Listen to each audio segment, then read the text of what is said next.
Akhirnya hari ini secara resmi Polda Jawa Barat sudah menyampaikan 5 tersangka dari kasus pembunuhan Ibu Tuti dan juga Amel di Subang, Jawa Barat yang terjadi di 18 Agustus 2021 lalu. Kadif Humas Polda Jawa Barat, Kombes Ibrahim Tompo, mengatakan dengan jelas bahwa ada 5 tersangka yang telah ditetapkan. 2 diantaranya sudah ditahan dan 2 orang tersebut, foto yang aku lihat di sini adalah Danu dan juga Yosep. Sebenarnya di hati kecilku sedih sebenarnya melihat Pak Yosep dan juga Danu memakai baju tahanan seperti ini. Karena mungkin sudah 2 tahun lebih ya kita mengawal kasus ini, kita tuh berasa kayak ya secara pribadi aku pun pernah ngobrol dengan Pak Yosep untuk menjadi narasumberku. Untuk Danu memang tidak pernah aku ngobrol, tetapi karena aku sering membahas dia dan mempelajari dia, kesannya tuh kayaknya aku mengenal dia. Dan di satu sisi ngerasa sedih, ngerasa kayak ada nggak percaya mereka beneran terlibat, tetapi dari fakta-fakta alat bukti yang sudah kita bahas, memang sudah mengarah ke sana. Ada 2 tersangka yang dilakukan penahanan. Lantas bagaimana dengan 3 tersangka lainnya?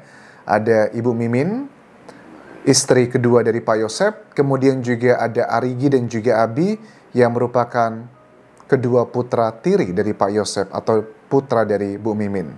Kenapa mereka tidak ditahan? Setahu oke teman-teman, polisi itu punya waktu 20 hari sebenarnya untuk menahan tersangka. Kalau memang ya sama lah kayak kasus korupsi yang kalian lihat lah ya, kayak kasus korupsi yang besar-besar belakangan ini. Mereka kan ada waktu penahanan 20 hari untuk melakukan penetapan. Tapi kenapa dari Polda Jawa Barat tidak melakukan penahanan kepada 3 tersangka lainnya? Apa Polda Jawa Barat punya strategi lagi?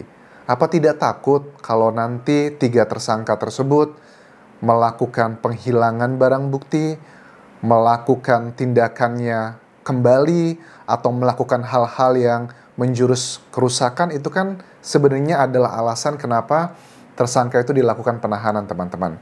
Tapi ya kita hormati, itu mungkin ada strategi khusus.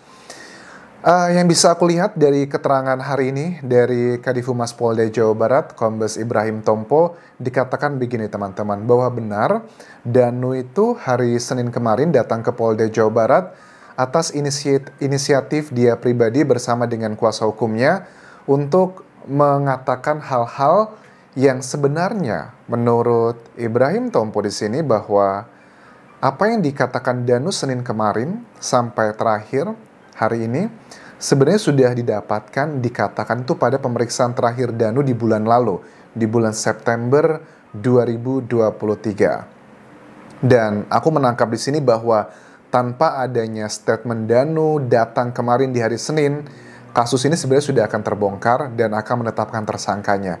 Tapi kan kita masyarakat udah jenuh ya, 2 tahun menunggu. Ya bisa-bisaan aja mungkin kita sebagian orang yang kontra dengan Polda Jawa Barat. Bapak kenapa sih nggak diakui aja kalau memang Danu adalah sebagai orang yang menjadi pembuka jalan kasus ini gitu. Karena kan kita tangkap keterangan dari Kadif Humas Polda Jawa Barat ini bahwa tanpa ada Danu kemarin datang, sebenarnya keterangan Danu terakhir di September lalu itu sudah bisa menetapkan ya Yosep, Mimin, Arigi dan juga Abi sebagai tersangka. Tapi kan pada kenyataannya kita sudah 2 tahun 2 bulan lebih ya. Jadi ya tidak bisa dipungkiri. Akan aku bahas berikutnya adalah mengenai ekspresi dari Danu ya. Ini lebih karena masalah rasa manusiawi ya. Danu terlihat memang sebenarnya dia kelihatan lebih tenang ya. Kalau dia tidak senyum sih di foto ini Danu aku lihat. Dia tidak senyum sama sekali. Tapi kenapa ekspresi wajahnya itu kelihatan dia lebih santai ya. Lebih rileks. Dibandingkan pada saat kita lihat Danu diwawancara berbagai YouTuber ya di Subang, Danu kan selalu senyum, smiley voice, dan bahasa tubuhnya berusaha untuk santai. Tapi tetap ya, kita itu yang melihat kalau orang yang sudah paham dan ngerti, yang dilakukan Danu itu bukanlah perilaku natural sebenarnya. Danu berusaha menutupi sesuatu hal. Dia selalu senyum. Sebenarnya ada sesuatu hal yang disembunyikan.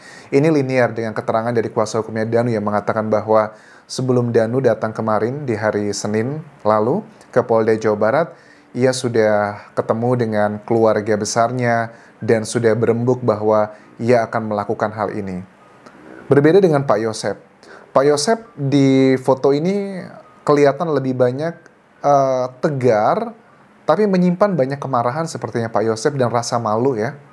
Dari sini mungkin dengan jejak digital, Pak Yosep kan beberapa waktu terakhir ini tampil ya di sejumlah YouTube channel yang menegaskan, meyakinkan bahwa saya tidak bersalah, bahkan sempat juga sumpah Al-Quran dan sebagainya, yang menunjukkan bahwa meyakinkan masyarakat bahwa Pak Yosep tidaklah bersalah. Bahkan Pak Yosep ini termasuk yang sering sekali sebenarnya memberikan banyak info-info dan juga statement-statement ke aku pribadi.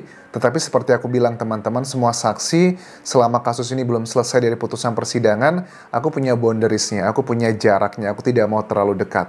Tetapi ya, ada bagianku yang ngerasa sedih, ada bagianku juga yang ngerasa bahwa ya ini adalah keadilan gitu ya. Lantas, apa sih alat bukti yang dipakai untuk Pak Yosep dan juga Danu menjadi tersangka? Bagaimana dengan Bu Mimin, kemudian juga dengan Arigi dan juga Abi yang tidak dilakukan penahanan? Ini juga unik sebenarnya bagi aku pribadi, kenapa mereka tidak ditahan, apa alasannya? Ya, oke, kita bahas adalah dari Pak Yosep ya. Keterangan dari penyidik bahwa Pak Yosep ini ada dua alat bukti yang menjadikan dia tersangka. Pertama adalah keterangan saksi yang merupakan dari Danu. Jadi alat bukti ada 5, ada keterangan saksi, keterangan ahli, keterangan terdakwa, petunjuk dan juga surat. Dan dibutuhkan 2 alat bukti untuk menentukan satu orang sebagai tersangka.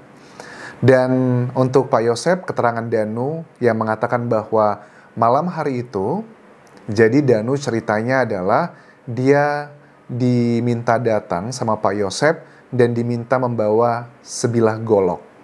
Kalau kalian masih ingat, waktu aku mendeskripsikan ya luka dari Bu Tuti dan juga Amel, aku mengatakan di situ bahwa sebenarnya bukan dari ideku sendiri. Aku ngobrol dengan beberapa kolegaku, aku kirimkan fotonya Bu Tuti ya ke beberapa kolegaku.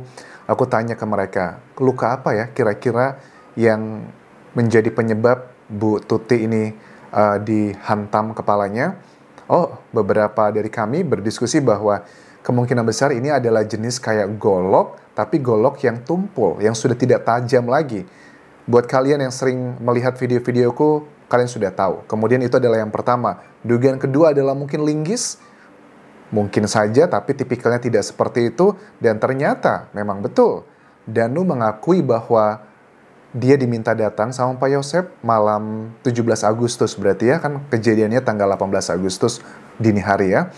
17 Agustus tersebut Danu diminta datang oleh Pak Yosep dan dia membawa sebilah golok tersebut yang tumpul sepertinya. Dan pada saat itu dia mengaku hanya berada di pelataran rumah, tidak masuk, tapi pada saat dia mendengar suara teriakan Amel, dia masuk ke dalam. Pastilah kita ketusuk jarum aja atau jatuh gitu aja bisa sakitnya luar biasa. Apa kabar kondisi Amel yang dibegitukan, bahkan dihantamkan ke tembok? Oke, itu adalah statement dari penyidik yang hari ini sudah kita ketahui bahwa keterangan dari Danu. Apa peranan dia saat itu? Apakah perannya cuma itu? Sepertinya penyidik juga belum terbuka 100%, karena wajar ada 3 tersangka yang belum ditahan. Artinya secara proses hukum ini belum selesai. Ada perlawanan-perlawanan yang kalian juga harus paham bahwa tersangka itu punya pengacara yang dilindungi undang-undang, yang diperbolehkan membela kliennya walaupun mereka bersalah. Jadi aku bisa memahami dari Polda Jawa Barat tidak semuanya disampaikan, which is okay, fine. Terus yang kedua adalah alat bukti yang menjadikan Yosep tersangka adalah 2 noda merah. 2 noda merah ini sudah entah ratusan kali aku bahas mungkin ya di channel YouTube ini. Kalian bisa cek di playlist video mengenai kasus pembunuhan Ibu Tuti dan juga Amel di Subang, Jawa Barat. Noda merah ini sudah beberapa kali Pak Yosep jelaskan di media massa, termasuk aku pribadi pernah bertanya langsung dengan Pak Yosep wawancara bahwa Pak Yosep itu nggak tahu alasannya. Kenapa kok ada noda merah di kerahnya dia dan juga di balik kancing. Dan ternyata noda merah tersebut teman-teman itu adalah 2 noda darah dari Ibu Tuti dan juga Amel.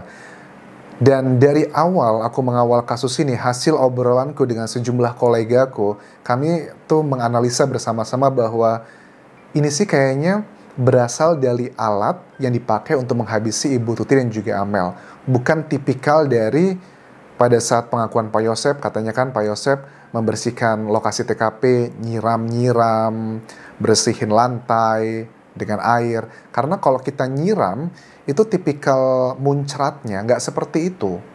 Tapi itu tipikalnya cuma identik sekali. Dua noda. Aku teringat pada saat dulu aku di Indonesia, zaman aku ngebantu warung emakku ya di Indonesia, aku motongin ayam sehari bisa 20 kali.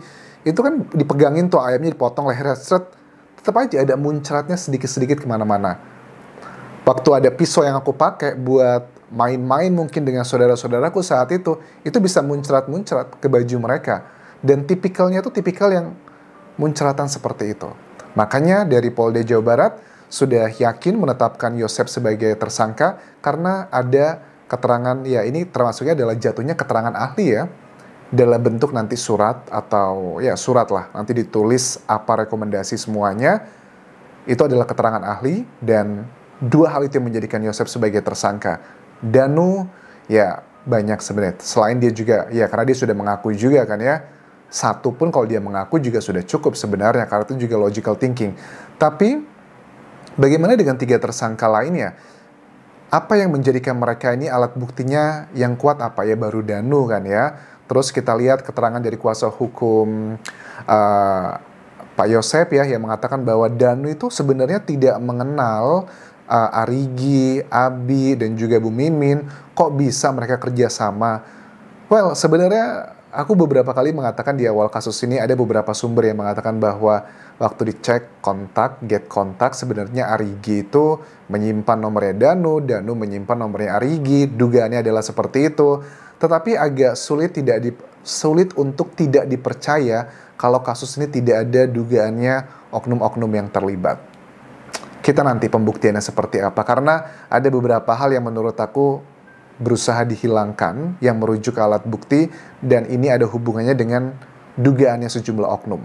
Kenapa aku bisa bilang seperti itu? Ada beberapa penyidik yang mengawal, yang membantu kasus ini yang menyelidiki, itu sekarang juga sudah ada yang diturunkan jabatannya, ada yang dimutasi, diturunkan jabatannya karena melakukan kesalahan-kesalahan. Nggak tahu apakah ini kesalahan yang tidak disengaja ataukah dugaannya framing. Kita tunggu nanti, efek dominonya akan panjang. Mudah-mudahan Polda Jawa Barat benar-benar berani membuka semuanya.